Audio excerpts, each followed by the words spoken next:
राज्य में जो भाव में बढ़ुची शीतर प्रकोप सारा राज्यवासी एवं शीतर थरुंट। राज्य में बढ़िबार लगी शीतर प्रकोप। राज्य में आसंता 9 तारिख जाए घन कुहुड़ी दृश्यमान हेब।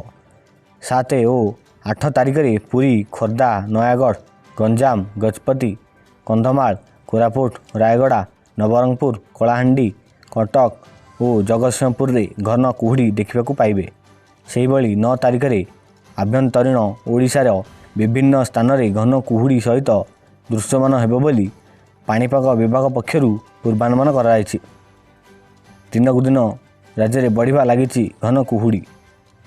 जदि आपको वीडियो भल लगी ताले ही चैनल को सब्सक्राइब करेंगे, वीडियो को लाइक करेंगे, सांगसाथी मानक शेयर करेंगे। यही भाव में यही चैनल जोड़ी रुहतु सर्वप्रथम लेटेस्ट अपडेट पाइपर। जय जगन्नाथ।